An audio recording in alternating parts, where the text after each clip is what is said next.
Paolo Fonseca, ce dossier est ouvert.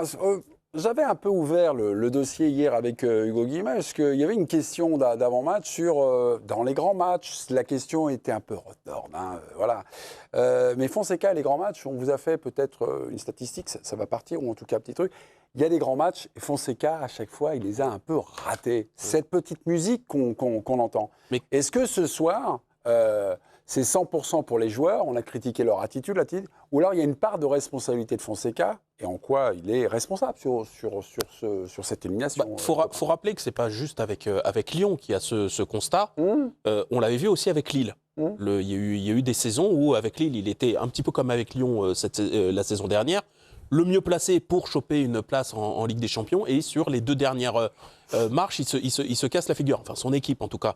Et déjà, il y avait un petit peu cette petite musique, la maîtrise de ses nerfs, la maîtrise de ses événements. Dans ces moments-là, c'est quelqu'un qui est un peu à fleur de peau quand même. Et je crois que c'est Vincent Duluc, je crois, qui avait dit ça, mais je ne suis pas sûr que ce soit lui. Donc c'est un formidable technicien, c'est un très mauvais manager. Ouais.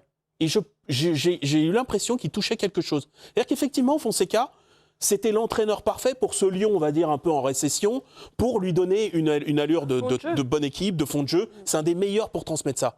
Mais par contre, pour ces matchs où ça se joue sur, effectivement, le mental, la maîtrise des nerfs, l'approche du match, comme Virginie en parlait pour ce soir, là, tu sens que c'est pas lui le mieux armé. Et ça fait quand même beaucoup de matchs à répétition. Et alors, je ne sais pas si c'est fondé au départ, mais le truc, c'est qu'à force que ça se répète, ouais, et peut-être même que lui, ça commence à le jinxer, quoi. Regardez, ce soir, Lyon est éliminé de la Ligue des Champions, barrage. En tout cas, ils ne connaîtront pas ce grand tournoi. On vous a fait un petit récap de ces différents échecs. Alors, oui, il y en a un. Vous vous souvenez d'Harry Maguire. United, il fait rentrer tous ses défenseurs. Il gère très mal la fin de match dans son coaching, parce qu'ils sont à 10, je crois, et qu'il fait rentrer que des défenseurs. Et du coup, le match lui échappe. Vigo, c'est un peu comme ce soir. Il y a une double responsabilité, parce qu'il y a le manager, c'est-à-dire celui qui va un peu à la Mourinho, qui va les faire grimper au rideau, et ils entrent sur le terrain, ils mordent dans tous les ballons. C'est pas son fort. Voilà, ça il le fait peut-être pas très bien, mais il y a aussi, au-delà de ça, il y a tactiquement,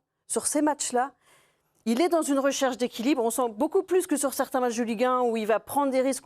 À Lille, il le faisait beaucoup, des matchs très risqués, très ouverts. Il se bride alors. Et là, il se dit, bon, attention quand même. Et donc, dans cette recherche d'équilibre, son équipe, elle est toujours un peu le cul entre deux chaises. C'est-à-dire qu'effectivement, il y a des joueurs rapides devant, mais ils n'osent pas. Ils arrivent pas. Ils sont toujours, même parce que dans les consignes, c'est plus les mêmes que d'habitude et c'est moins...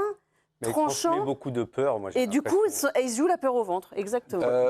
Vikash, on a vu le match ensemble et à un moment, à la pause, vous attendiez peut-être à des changements, notamment ce côté droit. Finalement, il n'y a pas eu de changement. On vient de voir Luis Enrique. Mais finalement, il n'y a pas eu de changement, mais finalement, l'équipe est reparti. Oui, il passe à 2-1. C'est difficile aussi. De toute façon, nous, on juge à la fin du match et on a le résultat et on peut le massacrer assez facilement. Mais en tout cas, à la mi-temps, j'attendais vraiment un électrochoc et qui bouge son équipe, qui change des joueurs. Luis Enrique vient de le faire. Il a sorti un ballon d'or et Kvaratskhelia à la mi-temps du match. C'est son rôle. Et puis, moi, je me souviens le match contre United. Il est en train de fêter le but avec son équipe. Quand on voit que Pierre Sage, lui, pendant qu'il y a un but, il est en train déjà de penser à l'action d'appel. Quel mouvement il doit faire? Moi, je trouve que c'est pendant les matchs, il n'a pas d'impact. Il n'a pas d'impact. Voilà, il n'est pas capable de changer. Il a un problème. Il a été expulsé pendant 6 mois quand même. Donc, il a un vrai problème. Donc voilà, il y a plein de choses. Et en même temps, c'est un super technicien. En même temps, c'est lui qui les a mis jusque-là. On voit bien ce qu'il fait. On voit bien les circuits de passe. On voit bien. Parfois, j'ai l'impression que ces entraîneurs, ils sont un peu kiffés. Ce soir, là, en fait, c'est sa préparation de manager sur ce match-là qu'on peut.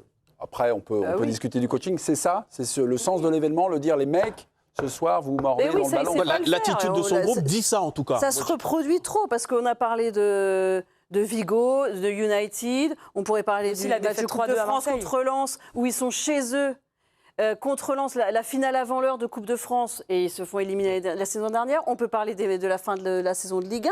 Parce qu'effectivement, tu prends un point à Toulouse, tu es en Ligue des Champions, tu prends une tôle après chez toi contre Lens encore. La course de presse avant Toulouse, elle est hallucinante, elle est lunaire. Il se demande comment il doit aborder le match. Est-ce qu'il doit leur mettre la pression, pas la pression? Il se demande quelle énergie il doit envoyer à l'équipe. Alors qu'en fait, on sait très bien l'énergie qu'il doit mettre. Il ne doit pas nous le dire à nous. Qu'il a peur, qu'il ne sait pas, etc. Ouais. Elle a été lunaire, la conf de presse. Oui, mais ça, je crois que ça, c'est quelque chose qu'il ne maîtrise C'est le pas du bagage tout. d'un entraîneur, normalement. Bien D'avoir sûr. cette capacité Ouais. à emmener ses équipes. C'est aussi une aventure humaine. Hein. Bien sûr. Ça, à prendre les C'est pour ça bons qu'il y a, leviers il y a au bon surtout moment. chez lui le côté technicien. Et vraiment, le manager, c'est vraiment quelque chose, pour l'instant, il passe Après, complètement ce à serait côté. faux de dire qu'il ne gagne pas de gros matchs. Bah, non, il gagne des matchs. Parce que Ah, s'il gagnait plus de matchs, ça il lui serait arrive plus de gagner des gros matchs. il serait plus longtemps. On a débuté l'émission en disant ça vous emmerdait au plus haut point, parce qu'en plus, Fonseca avait fait cette petite programmation. Fenerbahçe, 11 de départ, à l'aller.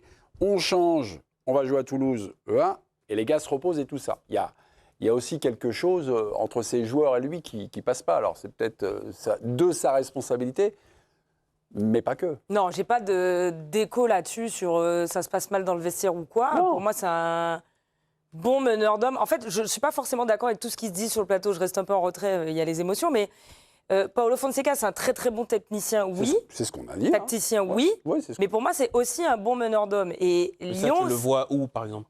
bah, dans sa façon de gérer son vestiaire, dans ce qui me revient en interne. Après, honnêtement... Faut que ça se traduise sur le terrain. Il a un vestiaire Bah, c'est des, Quand c'est il des gagne sur la gentils pelouse du garçons parc, qu'il a dans quand le il gagne sur la vestiaire, hein. pelouse du parc, quand il gagne contre le PSG cette Oui, mais année, on n'est pas sur des matchs. quand il gagne on n'a pas 3-0 contre le Sparta Prague Mais non, alors mais- qu'il a perdu 2-1 à l'aller. C'est pas ça. Non mais il sait motiver aussi ses hommes, mais Évidemment, parfois... mais non, mais là t'es en Lyon train de nous revient de expliquer loin. que... Mais Lisandre le disait très bien au début T'es en train de nous faire d'émission. dire qu'il n'a jamais gagné un match important de sa vie. C'est pas ce qu'on dit. Non. On dit juste que C'est pas dans ce que les, j'ai dit non plus.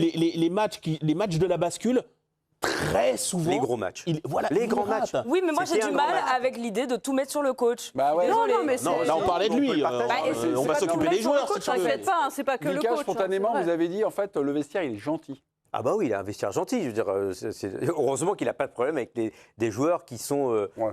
Voilà, il n'y a pas des gros égos, il n'y a pas des grandes stars dans l'effectif. Il a des revenants comme Tolisso, enfin, il y a quelques Lyonnais. Il y a beaucoup de joueurs qui sont là pour partir ailleurs. Ouais. Donc tout va bien. Voilà, il est plutôt dans la construction de quelque chose. Par contre, pour les gros matchs, il y a un petit souci quand même. Le Lyon d'il y C'est un manque a de solidité. le c'est un Lyon manque de d'il y a caractère. 7, 8, 10 ans, où il y avait, pour le coup, un noyau dur de Lyonnais, du cru, etc., c'était jamais simple, pour les coachs, il fallait qu'ils les domptent un peu, et même pour les joueurs qui venaient un petit peu de l'extérieur, c'était pas toujours simple. Aujourd'hui, effectivement, c'est pas du tout ce type de vestiaire, mais c'est très bien. Et je pense que Paulo Fonseca, il était l'homme parfait pour redresser ce Lyon qui, on l'avait dit tout à l'heure, a frôlé le pire. Et avait pas beaucoup de ressources, et lui, il arrive à optimiser ça. Mais malgré tout, je suis désolé Virginie, sur le reste, sur ces moments clutch, bien souvent, Non, il mais passe à côté. je peux entendre ce point de vue-là, mais je suis pas forcément d'accord, moi. C'est tout. Après, À Lille, il l'a Lyon répété deux, revient trois de fois. loin. On n'est pas sur une équipe, mais un ça, on effectif est d'accord, mais on va pas à incroyable, chaque fois hyper leur avec soudé, ça. hyper. Mais voilà, mais ça prend du temps en fait. Vous croyez que ça prend quoi quelques mois Ça va se passer comme ça Mais on va pas à chaque fois redire qu'il Donc faut encore revienne changer de le loin. coach.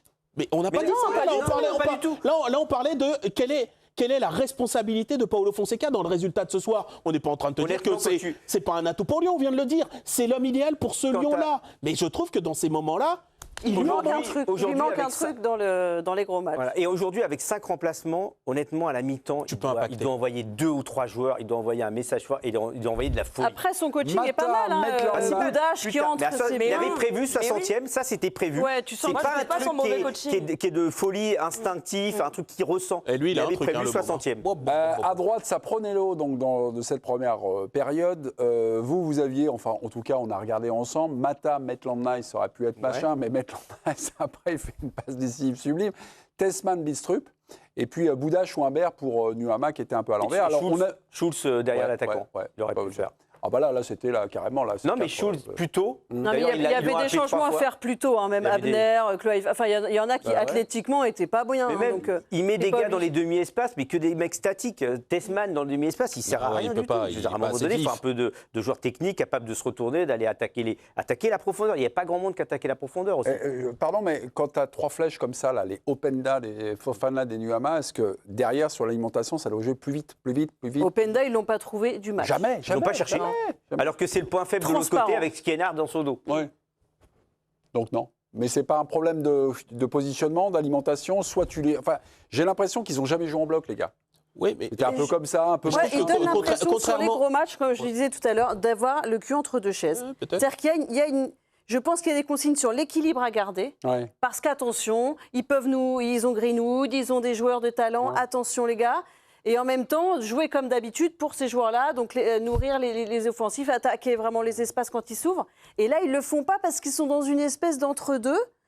Et du coup, c'est là que tu te fais ouvrir, c'est là que tu te mets en danger. Tu as peur, tu rates les gestes. Et c'est peut-être ce qui fait que le milieu lyonnais ce soir, il a été nettement moins dans le confort qu'à l'aller. À l'aller, moi, j'avais trouvé que le milieu de Fenerbahçe était lent, inspiré. Je me suis dit, mais Kanté, il ressemble plus à rien. Enfin, c'est compliqué. Guendouzi qui a cette habitude de courir un peu partout. Mais globalement, j'ai trouvé que les Lyonnais, il les dominait, il les maîtrisait au milieu. Là, ce soir, ils n'avaient aucun confort et ils n'ont pas su, justement, faire ces lancements de jeu.